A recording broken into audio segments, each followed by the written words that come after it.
morning, everyone. Welcome. Thank you for coming this morning. It's great to see you. I hope you have got a nice, cosy coat on, because as you can tell, the heating of the church is not working, but the work starts tomorrow. So from tomorrow, they will begin pulling up these stones and this wood. And do please pray for that work, that they don't find any nasty surprises and we are able to fix the system quickly and in the way that we have planned. But until then, do bring a scarf and a coat and gloves and strap hot water bottles to yourself and anything else that makes you feel comfortable.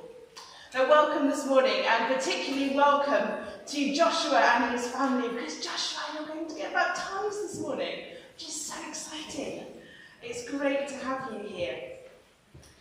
We also begin a new month, and when we begin a new month, we celebrate the birthdays of that month. So, if you have a November birthday, this is your moment. We would love to sing to you. So do please come up the front if you have a November birthday, and we would love you to choose yourself a gift from the birthday tin while we sing to you.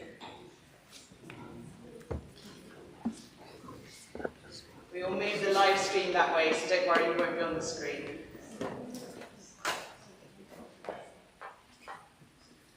Any other November birthdays?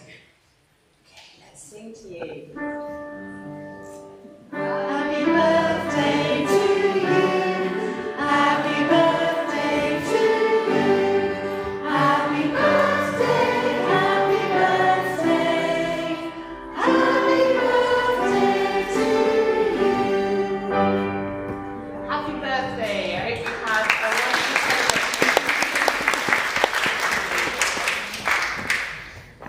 So a few more notices. On the 30th, St Andrew's Day, there will be a Holy Communion here in the evening, and that is also the start of our Advent course. And if you would like to know more about that course, then do please speak to Jen or to Ursula. Also, you'll see the coming of Christmas, this is the equivalent of when we did a Christmas carol last year, which we might remember was a wonderful evening. This is our big Christmas fundraiser, but it's also a lovely opportunity to get together, to hear brilliant music and festive readings. It's going to be a lovely evening. There's things to drink, things to buy. It was really special last year, and I hope that you'll be able to come along again this year. And just looking at my pew leaflet, we have the Remembering and Thanking service this afternoon. We're going to remember and thank God for loved ones who we have lost, and comfort each other, celebrate, remember together. You're very welcome to come to that. We have a leaf clear on the 11th of November to make the churchyard look lovely for Remembrance Day. Do join us if you can. The Advent course details are there, coming of Christmas. Linked hope boxes today, and the Mothers Union are holding a coffee morning and a raffle. There's one more thing I wanted to tell you about, and that is the roof. And I have some photos for you. Oh, welcome. This is a rather good photo, isn't it? I like this. That is the roof halfway through. You will remember that we have spent the last few years fundraising and applying for grants and working to replace this roof because it had come to the end of its natural life and water was coming in and we needed to replace it for future generations. I'm so happy to say that the roof project is now complete, and impressively it's pretty much on time and to budget. I really want, there's our architect and one of our contractors. I really want to thank the fundraising team, including Richard and Judy, Jonathan and Mike, for all your hard work over the last 3 years, researching and submitting applications and going to grant-making trusts. I want to thank Andy and his team for the quiz nights, and Rachel, Liz, Gillian, Joy, Richard and everyone who helped us run a Christmas carol, and the Mothers Union and everyone who fundraised for us. And we're very grateful to our architect and to Francis Maguire and his team who did the actual re-roofing. And you can see from the pictures what a great job they have done. Huge thanks to Richard, who helped oversee the project from start to finish. and to Sarah, who gave us so much administrative support throughout, and to Jen, who put so much time into our grant applications and whose expertise in this area was truly a godsend. I have a small gift for you three, and I wonder if we could give a big clap to everybody. Linda!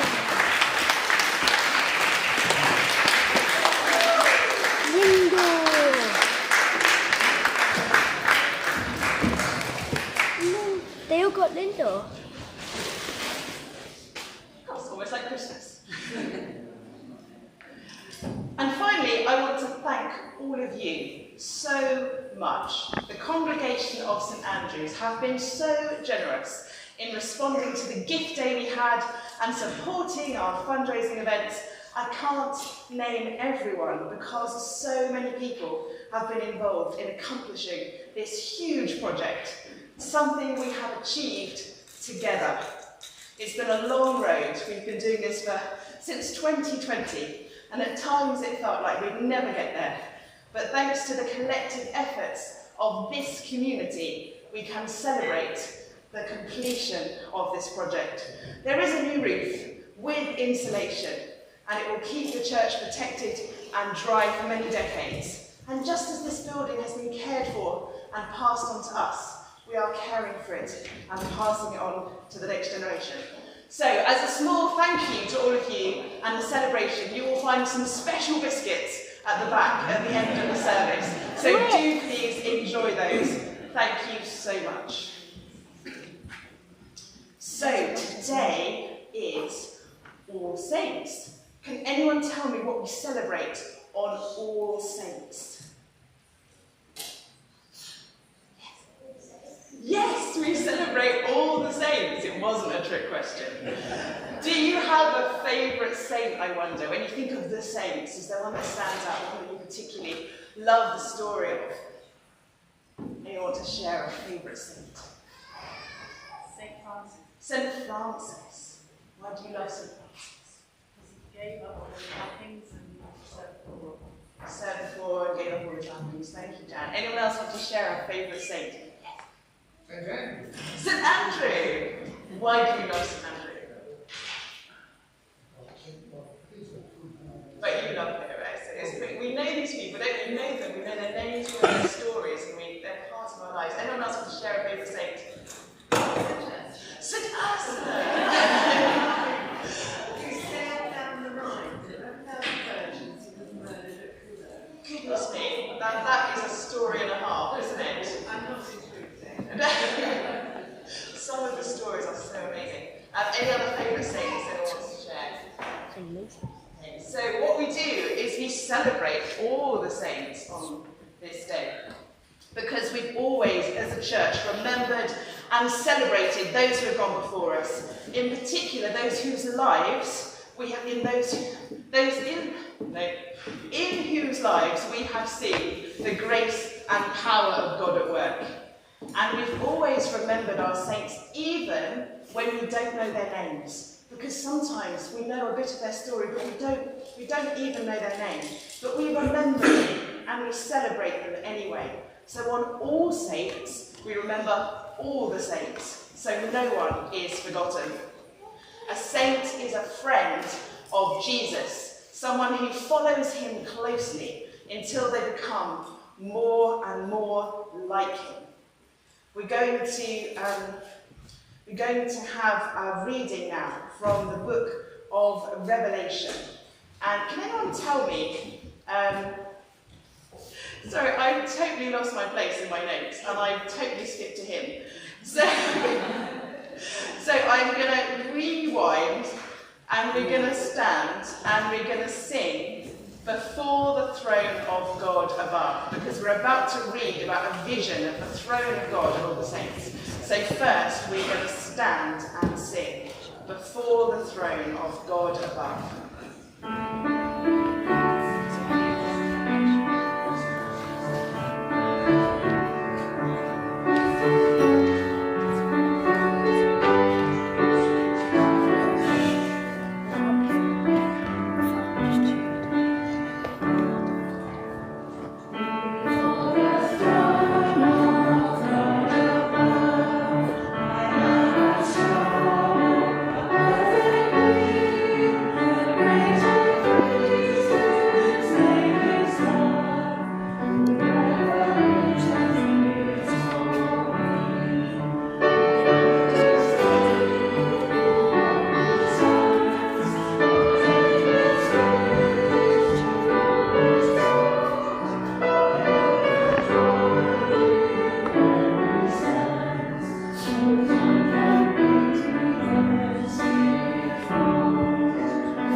last book of the Bible. Can anyone tell me what the last book of the Bible is? The last book is called... I was going to say that. Revelation, that's right. And it's a vision of the saints in heaven. And while Daniel reads, I'm just going to put a few pictures on the screen of how some people have imagined that scene.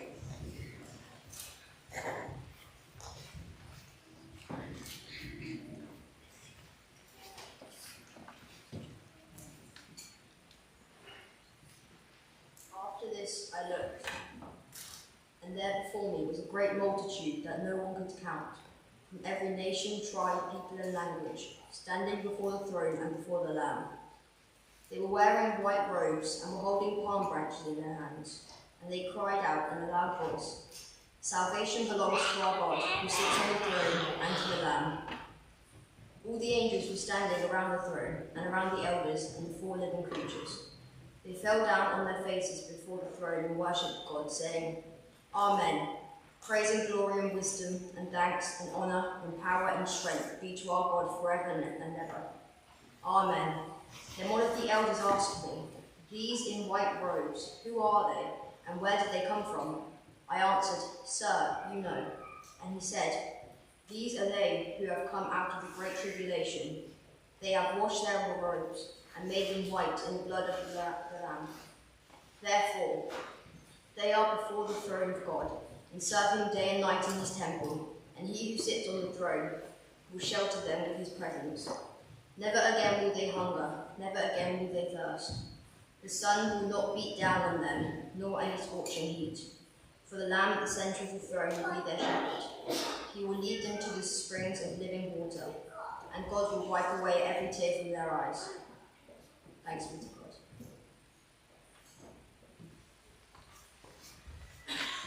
So this is the time of the church year when we remember and celebrate all of the saints.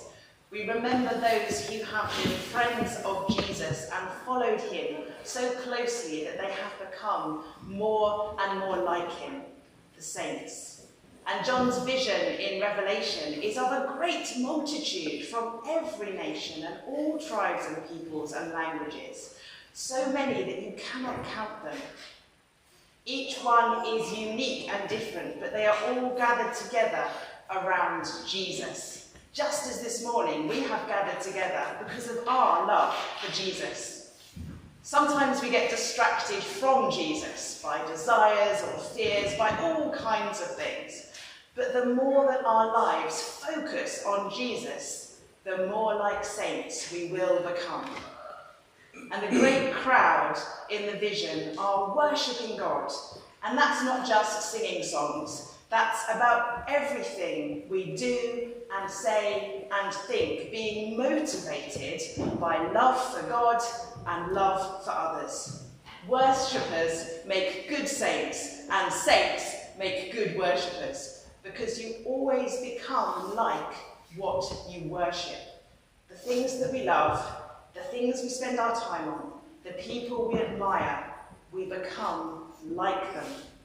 So if saints are particularly holy and exemplary and inspiring people, it's just because they've spent a lot of time worshipping God, listening to him, thinking and reading about him, talking and singing to him. It influences their character, and their lives become more and more a response to God's love and an imitation of it. Now, the saints in John's vision, it says, have come out of a great ordeal, a great tribulation. The road to sainthood can be difficult.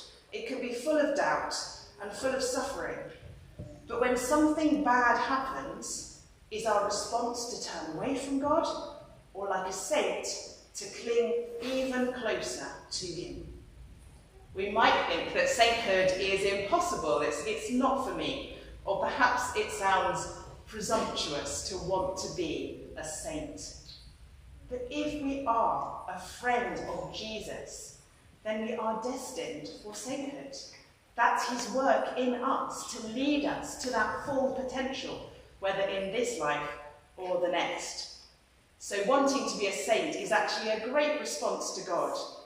It means we're taking hold of all that Jesus has done for us and all that he offers us. So, can we call ourselves saints? I hope we can say we're working on it, but more importantly, God is working on it. We're going to stand again and sing number 42, Be Thou My Vision, number 42.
It's time for a baptism.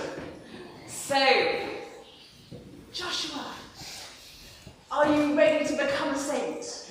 Are you ready to start that journey along with us? I think you've got a maraca, so you're ready for anything. Okay, so as we baptize those who God calls, we celebrate the work of God within them and within our whole community. And we use certain symbols as we do that. Joshua, this is your shell.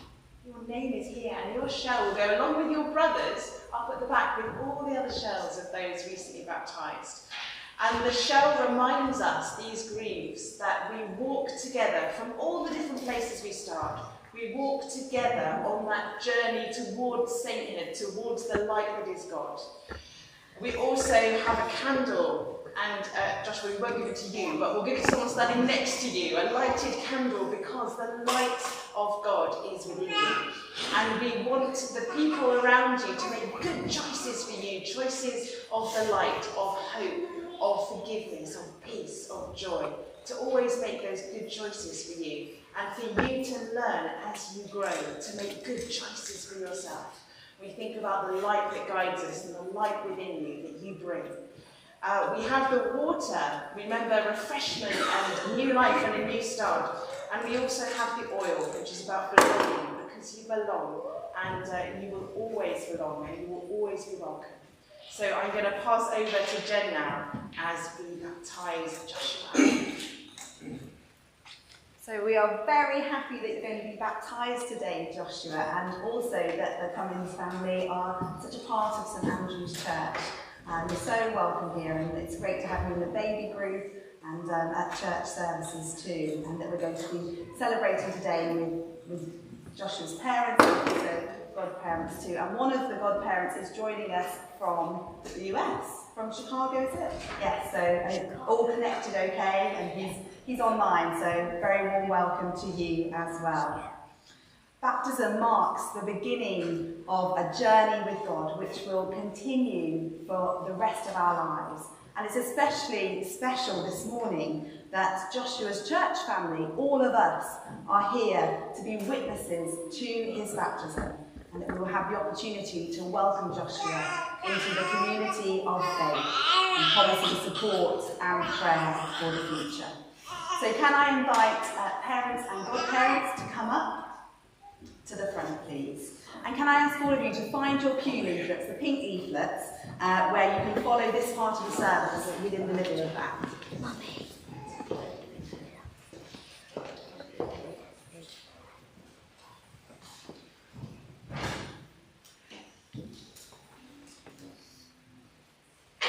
Faith is the gift of God to his people. In baptism, the Lord is adding to our